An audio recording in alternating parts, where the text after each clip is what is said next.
بسم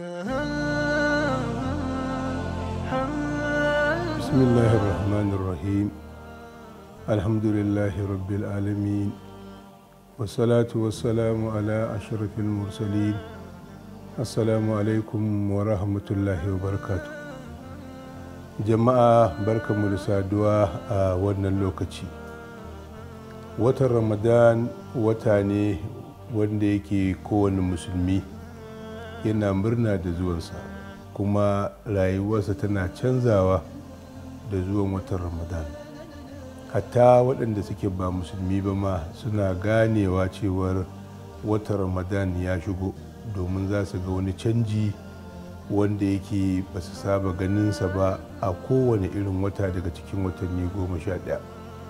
Haka ma ko da ƙasashen duniya za a ga cewar da cewa watan Ramadan ya kama, to mutane za su ga cewar akwai wani bambanci da za su gani na ɗabi'u da halayya na mutane waɗanda suke musulmi, da ma rayuwarsu gaba ɗaya za a ga ta canza. Kuma watan Ramadan wani wata ne wanda yake da tasiri wajen ibada. Za ka ga kowane mutum, hatta wanda yake baya yin sallah sai ka ga ya dawo yana yin sallah, hatta wanda ma ba shi da kyauta ko alheri za ka ga yana ƙoƙarin yin alheri, hatta ma za ka ga waɗansu mutane waɗanda rayuwarsu ba ta da wani tsari, amma za ga sun yi ƙoƙarin su ga sun kama wani tsari, dalili wanda yake ɗauke da wani irin alheri da wani sinadari da wani maganaɗisu wanda yake babu irinsa.